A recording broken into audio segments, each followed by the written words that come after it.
in a society where women were blamed for everything that goes wrong, especially in a relationship or marriage or in a broken engagement. Yeah, I was engaged before. This was in 2021. I didn't want to do this up until I got married, and maybe with the consent of my husband if he's comfortable with it. But this is my season of wholeness as a single girl. This is my single, I mean unmarried. This is my season of wholeness. This is my season of truth. This is my season where I know that one will chase 1,000, and there's purpose. You live your purpose. Two complete people will come together. So yeah, I would not wait for that time, because I believe that from the angle I'm sharing this story, there are certain young people who would be able to get one or two things from it. Welcome to Dazzle with Debs. Please subscribe if you've not. I love you. Hi guys, my name is Debbie Eguru, and this is my YouTube channel. Welcome to Dazzle with Debs.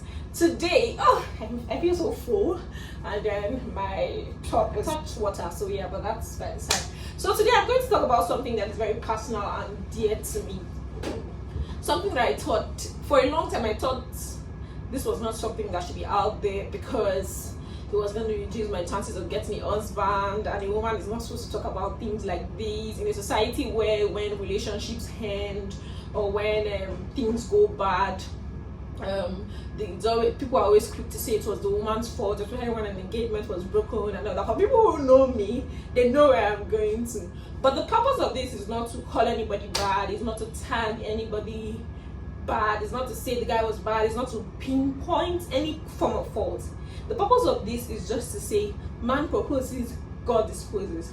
If you're one of those people who plan your life out, which can be good sometimes, it's good to have goals and all, but plan your life out down to when you get married, when you have kids, how you want, and then I wouldn't tell you to stop it. I'll just ask that you ask for the guidance of the Holy Spirit, so that you are certain that you're not going to end up making wrong choices, because you've helped God to plan how, you've helped God to plan how you should make your life go, if you understand.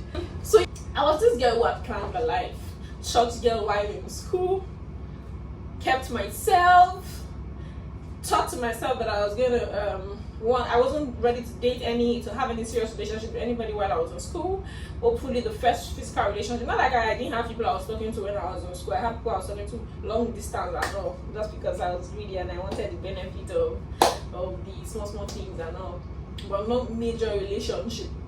And then I had the mindset that the first guy I was actually going to have a face-to-face relationship with would end up being my husband, and I would live happily ever after. I'll give it to all my kids before 30 and all of that. What a beautiful plan, right? I'm sure God was just looking at me. I was just smiling. My daughter, you're writing the script for me. Come on. So this is to show you how the devil can use. If you've planned your life and you have narrowed it down to a particular way you want it to go. It's one thing to, yes, the Bible says a man speaketh in his heart, so easy. But in areas like this, that God is the one in charge of control. It's not like saying I'll do my master's, so yeah, I'll read and pass my exam. These are totally different things. It's you narrowing your life down. God will just look at you and smile. And if you want to force it, you end up in disaster. So yeah, life started going that way. After I finished my internship, I met someone. Yeah, but after I met her, yeah, sorry of it, because I'm not about to make it about the person. We're cool now. Like honestly, we're cool now. No hard feeling, no bad blood. We view each other's status, and that's just it. It's like 4 or 5 years now, right? So I was 24. Yeah, I was 23 turning 24 or thereabout. Yeah. So it felt like my life was going according to plan.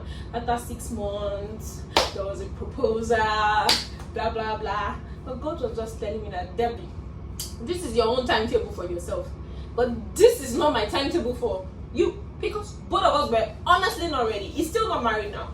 Both of us were not ready for that. We just probably felt we were, but we were not. So I would say, thinking about it now, sometimes I just said God delivered me, because I was not ready. God delivered me. I had a lot of growth to do. I had a lot of healing to do. I had a lot of life to see. I was naive. I was ignorant. I was so many things at that time. I was naive. I was just a baby at that time. So Yes, for some people it works like that perfectly. I had a lot of learning to learn. I had a lot of, it was me, even when things started to go sour, I kept saying, was God punishing me for something? Maybe things were going wrong because of something, or blah blah blah blah, and I kept holding on, holding on. When you pray that prayer where you say, God, if this man is not for me, show me. Be careful. You must be ready to move on if you open your mouth. That prayer is not just a prayer where you pray for fun. No. If you know that you're not ready to move on, like if that's not God's will for you, don't pray it. Because when things start to happen, you'll be wondering, God, what have I done? God, why me? But that relationship taught me a lot. And that was the first time I discovered courage as a girl. Do you know what it means? Sometimes the society too should calm down. Two people are trying to figure out their life. Yes, there's an engagement.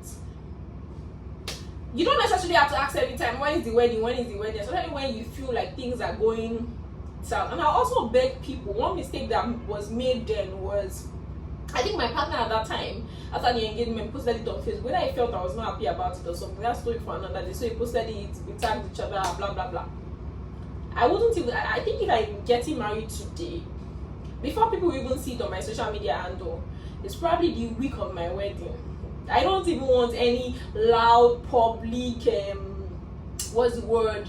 And if it has to be a public proposal, everybody there has to be warned that nobody's posting anything. I seem very much like someone who likes the attention and all, but everybody has to be warned that nobody's posting anything, because that's one mistake that was made, and that's like, and it took me a long time to heal from that breakup, not because of the breakup alone, but because of the fact in a society where women were blamed for everything that goes wrong, especially in a relationship or marriage or in a broken engagement.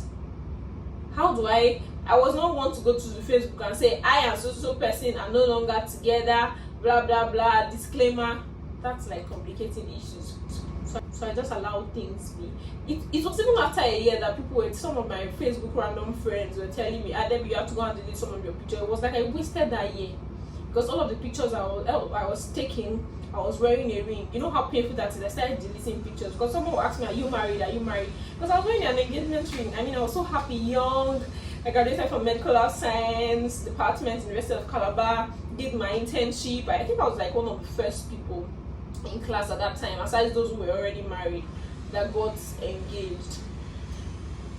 And then it felt like my life crumbled and my life crashed. I was finding out I was the one who walked out of it, because I had to realize that this was not God's plan for me. I had to sum up courage and tell myself that this was not God's plan. A lot of things have been happening. There was a lot of, I don't want to paint anybody in any kind of way, so I'll just go straight to the message. So I knew that this was not God's purpose, and I just took my bag one day from the office space and left, and that was it. Till today, we've not even seen each other. But what I would want people to take from that was that don't plan your life and force it down God's throat. When you are planning your life, and don't be interpreting messages for God. Okay, let me tell you how we met and why I felt from the beginning that this was my husband. Man, in my own way of interpreting things, of saying, God, this cannot be a coincidence.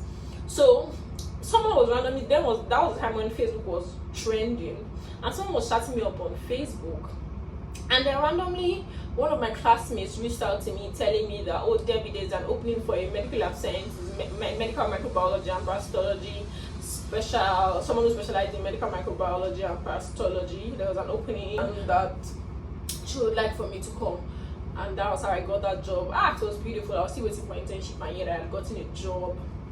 I'll be earning. Fast forward to the day she said our boss was coming. Someone I was randomly chatting on Facebook that I knew I was never going to meet. It was just normal to while away time. So someone I was telling, how did your day go? Oh, my day was fine. I got a new job today. So. Well, I even told the guy the facility. Who was I fooling? Fast forward, the boss came, and the boss was this person I had been chatting up on Facebook. But I'd been chatting with me on Facebook, and even requested that I was going to be in the States that week. I wanted to see me. I knew I was going to go anyway. But this was the person. I kept telling him that I needed to resign. I cannot be in the same workspace as someone who is attracted to me, because I don't want any complication. I'm just starting my career, blah blah blah blah blah blah. But I went home and thought about it, and I was like, God has planned my life. This cannot be a coincidence. I think I spoke to one or two people like, it cannot be a coincidence. So the fact that you were chatting with this guy on Facebook and all of a sudden this guy turns out to be your boss and is this interested in you. We went on a date like that. I kept interpreting. When things started to go sour, when the red flags were there, I'm not going to say the red flag was from one. When I kept telling myself that God cannot bring me here, God cannot, this was a miracle from God, things cannot happen like this, and then God planned all of this, He made the meeting perfect. Cannot. Long and short story, will I say I was played? When I got to find out the truth after 6 months, when he claimed his mom, his mom said he had to tell me the truth. So apparently, this girl who called me for that job, she had I'd gone to visit another friend of mine that was a mutual friend. Fine, we're all classmates, then we graduated together, but when I was not friends with the girl who called me for this job. And that's why I kept wondering, why was she not calling this her friend that I went to visit? So she was looking for somebody who specialized in medical microbiology and plastology, because this other girl specialized in hematology. And then we took pictures, I don't know if you get. So I went to visit my friend at another of our friend's workplace, which is now my current fiance at that time, establishment.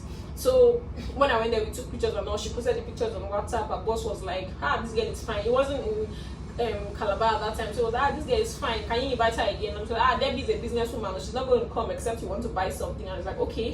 You now thought that what if I buy, because I sold shoes at that time, what if I buy shoes? And I think she gave me my Facebook handle, just gave me 1 or 2 this in my social media handle, and that was how I started chatting me up. I mean, I did my course, we're from the same state and all of that. I was working with an NGO. I mean, I was just getting out of school, so it seemed like someone was going to be of help in future. So it was not God that planned anything. It was man-made. Me, I was busy saying, God cannot make us meeting. So somebody that was chatting me up now turned out to be my boss, now says he's in love with me, now we're at the point of engagement. I kept creating excuses when things kept getting sour and all. And I had planned my life. Literally after that relationship ended, I left Calabar until today. I've not stepped back. But now I wanted to actually travel last year. So not stepping back now is not because of any bad blood or anything. It's because at that time I kept feeling like, how was I going? I didn't want to see the people I knew before. I didn't want people asking me, dragging me back from, like, it seems like I was running away from those questions, what happened and all of that. Sincerely speaking, to all of those people who are keeping those questions till you see me, I owe you guys no freaking explanation. I'm not using the word F you, so I'm saying freaking, mind you. I owe nobody no explanation. But it wasn't the best of experiences, and that's why you have to be sure. Maybe if it was just a relationship, I would not have felt what I felt at that time. You have to be sure that this is God's plan for you before you say yes to that ring. You have to. My mom once told me that what you are seeing now is what you marry. Don't collect a ring with a mindset that somebody is going to change. And I felt like I had a lot of growing up to do before I thought about marriage at that time. Coming from a place where marriage, sorry to say, respect to where my growing up, where I knew that was not the kind of marriage I wanted for myself, that I wanted so much more. When I started to see traits that looked like my growing up, I ought to have known that this was not God's plan for me. Scrap that. All I'm saying is prayerfully choose your partner. And for every relationship that doesn't end up working, after you have sat to analyze if it was your fault, if it wasn't your fault, sometimes you might think it's not your fault, but yeah, it probably is yours. I would also say you prayerfully, aside praying, use your head too. Is this God's plan? Will God want a man? I did a movie review yesterday. Will God want me to end up with a man who has alcohol problem? Will God want me to end up with a man who has anger issue? Will God want me to end up with a man that cannot pray? And all of that. You can go and watch my previous movie reviews, so you will see that sometimes certain things look like a good package, but they are not. And sometimes you think you are playing God, but you are playing yourself. The mistake good girls make. The fact that you're a good girl, you shouldn't be shocked when you meet bad people. And being a good girl, don't ever come with the mentality that you want to change somebody or that you have beauty and the person will change because of you. Simply because you have the trauma, you want to change him. I had a friend who would tell me, Debbie, I'm a good girl, but I think like the bad girl. Sometimes you need that touch. You need to think from the angle to know, what will a bad girl do in a situation like this? Will she stay or will she move? Fine, you are not married. It's one thing if you are married to say, oh, I have to stay here because God, blah, blah, blah. But even if you are married and then your life is being threatened, like there's terrible violence and then the life of your children are being threatened, nobody will advise you. You would know what to do. So we should stop giving God a target. Pray, ask God for purpose. It's better to marry in purpose than to marry and be wishing you did not marry, or to be wishing that to be praying to be single. Exactly, that was one of the line in Pastor Laju Iren's movie. I rather be single than married and be praying to be single. I rather wait for God's will than rush into what's not God's will and struggling on how. Thank you very much for joining. Please subscribe, like, comment, share, and continue to support me. I see all that you guys have been doing. You can also encourage your friends to subscribe. I would really, really appreciate it. So the take home from this is be patient. There's time for everyone. Nobody is your mate. All my mates are doing this, all my mates are doing that. Who created the calendar? Who says that you guys have mates in the first place? Who says that you are late? You are not late. You are alive. You're right on time. You're where you ought to be. And in God's perfect time, everything will be made perfect. So love you. Bye.